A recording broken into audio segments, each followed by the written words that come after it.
Another week, another review. What do I want to review this time? Let's see here. Um, no. No. I need more time to process this. I don't know. I need inspiration. Oh, look at this. Mysteries of the Earth is on. I'm here on a deserted island in the middle of nowhere on a vague rumor of potential pirate treasure buried somewhere on this island. So Yeah, I've seen this one. He runs around for an hour doing pretty much nothing before finding an empty bottle and calling it the treasure. Why do I watch this program? I guess it gets kinda funny when the tropical storm forces him into the cave. No, excuse me, a tropical drizzle, as there's no way that's a real storm. Hey, speaking of storms, there's a particular storm I've been meaning to have a look at.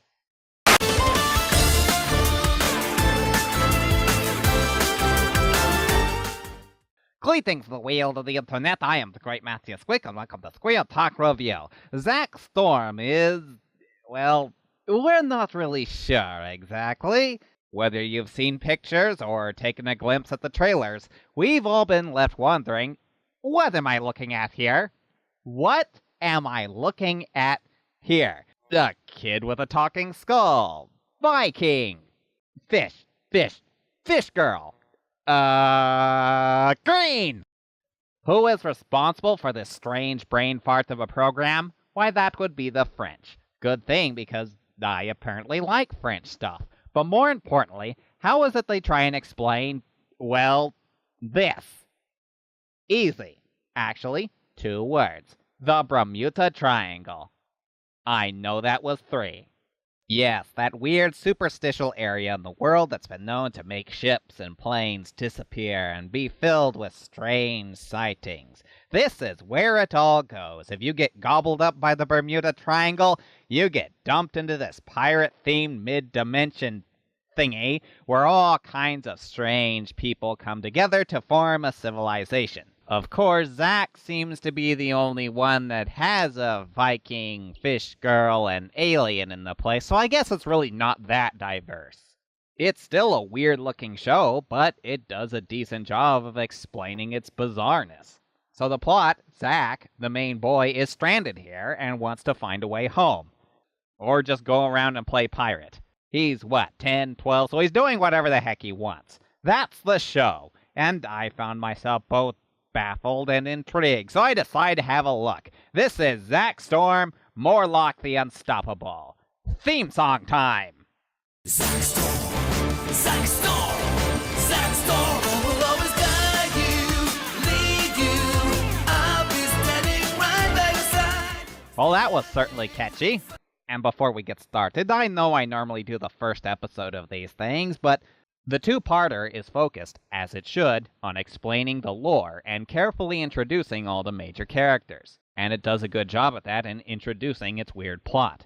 But it's a little slow to do a review on, so I decided to highlight a more mainstream episode. So this piratically themed show starts off with, what else? Looking for buried treasures. X marks the spot. To whoever finds this, you have to check this out. You're totally not going to believe what I just found. This is Zach, and he seems pleasant and not in the least bit annoying.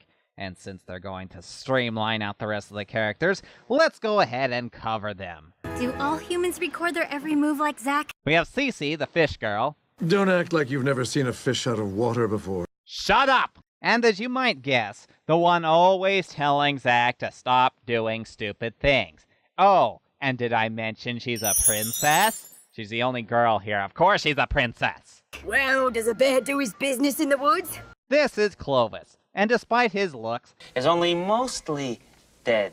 As he's misplaced his body a couple thousand years ago or so. Yes, Clovis, I'm sure it's perfectly safe right where you left it. I hate Clovis. Why? Because he does everything in his power to make you hate him. He has an annoying voice, obnoxiously always in your face, always making jokes about farts. He's unpleasant, and his only redeeming quality is that he's stuck on the ship. Meaning, whenever the rest of the crew go anywhere, they ditch him. Broadcasts are very popular on my planet. This is the little green man. He's pretty cool, actually. Typical smart character. Kroger doesn't get it. Then there's Krogar the Viking, who's as stereotypically muscle as it gets. Low brains, talks in third person, you get the idea. And I guess I can point out that the ship itself is alive, but it doesn't get much in the way of character or personality, so it's easy to forget about. But he's not the only thing it's alive. Hooey, plunder it! I sense ancient riches hidden in the darkness. It's a cliched pirate. That's really all there is to the sword. That is the crew. Now on to that treasure.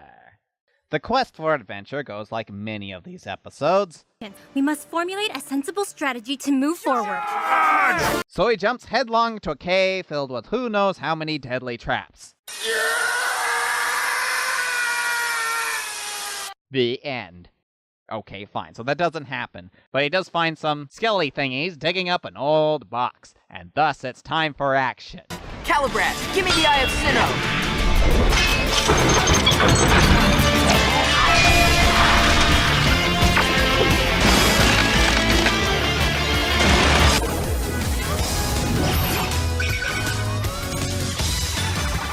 So this is one of those shows, is it? What's with you French and the Sailor Moon ripoffs? Minions are dispatched easy enough, but Old Gold Bones here, really, that's his name, is finished lurking in the shadows. You're in over your head, whelp. This is Skullivar's chest. He's intimidating, sure, but he suffers from that villain cliche of waiting till the last possible second to strike. Also, monologuing. Lots and lots of monologuing. You sly dog! You got me monologuing! I can't believe it! Get him! If they could pull themselves together so easily, why exactly were they waiting for the command to do so? You will tire eventually. My army will not. As long as you're still here to tell them to get back up. The rest of the crew finally show up. I guess they opted to not take the slideway down, and now it's an epic fight for the treasure. But we do get a rehashed conversation from earlier. I think we need to spend a little time defining the word plan. You bet. Right after I open that treasure, live on cam. So he abandons the rest of his crew to make a dive for the treasure. Tenacious brats. You're in over your head, as usual. Yes, and that's literally the exact same thing you just said, yet here we are. Maybe if you swung your sword as much as you flapped your gums, you would have taken over this place by now. And he loses, typically. Point out that your plans seem a bit off. Are ye that hungry for gold? Why is this treasure so important to ye? It's not about treasure. Gee, I'm so glad all the boneheads decide to leave Zack alone so he could have this moment with his sword. I mean, it's not like he's taking the treasure they want or anything. So the rest of the crew forgets how to fight or something, because they suddenly start getting their butts handed to them. Look how easily these bones are dispatched. I think the Viking could have handled them himself. Zack is forced to abandon the chest to save his worthless crew members, I mean friends, and he takes this like a bratty 10-year-old. Correction, I hate to lose. Worse than Brussels sprouts. Worse than Stinkfoot. I wanted the chest, it was mine, and he took it. He's so mean. We also see the villain Skullface here, Skullivar. whatever, unleashing a new super soldier he found in the box. Meanwhile, Zack and crew go to this mystical witch lady to find out, well, what we just saw the villain doing. I failed to stop Bones. Zack, this isn't anyone's fault. Every plan falls apart if the center doesn't hold. You're our center, right? Right? In translation, as our center, it really is all your fault. What kind of pep talk is this, fish lady? Guys, remember that weirdo energy from the chest? Well, it's making me ping. No one wants to know what makes you ping, you freaky alien. No, turns out the thing we all knew was about to happen happens. The invincible armor thingy drops in the middle of town. I'll lead him away. Skolovar may have his armor, but what he really wants is Calibras. Slow down, Buckaroo. Let's put our heads together and... Hey! Mordor! And thus we get more of the same thing for a while. As impressive as some of the action is, the same conversation is still happening. His friends say, we need a strategy, or a plan, or make a tactical retreat, and Zack behaves like a little brat. And after ignoring advice 4 times, I counted, seriously, why do you let this brat be captain? Why can't the fish be captain? She seems to know what she's doing. Despite what you might think, the main character, aka the one holding the magic sword or magic powers or whatever, does not actually have to be the leader of the bunch. The unbeatable armor is, shockingly, not defeated, despite Zack's best stupidity, and it divides and conquers the crew. Now defeated, disarmed, and imprisoned, Zack begins making a confessional. This is maybe my last recording. I messed up big time. I don't even know how, really. You don't know? You don't know? Ladies and gentlemen of the jury. Slow down, Buckaroo. Let's put our heads together and... Hey! The only way we'll take this monstrosity is together. You're absolutely right. We'll beat him together, right after I beat him first! This is not a beast I can defeat alone. Nor can you! Calibras! You missed on purpose! Hey, bet your scurvy breath I did. I don't want to be corrupted by evil enchantments. You don't know? I'm baffled. I'm absolutely baffled how you've lived this long in this swashbuckling environment. This is one of the problems with this show. Most of the episodes involve him learning the same lesson that he apparently never seems to get. There are so many times that he gets himself and crew into peril because he jumps in without thinking. After watching this guy jump headlong into stupidity, I jump ship. This works if he's the hothead of the team, or the overly enthusiastic. But no, he's supposed to be running this outfit. Well, Fish Girl gives a much better pep talk than her last one to cheer him up. Being a great captain isn't about being the smartest or the strongest or the fastest. It's about knowing you're part of, well, a family. And knowing how to bring out the best in everyone. From the first time I met you, I just knew. He's one of the good ones. I'd follow him anywhere. Really? That's really what you thought? Can we play that scene, from the first episode?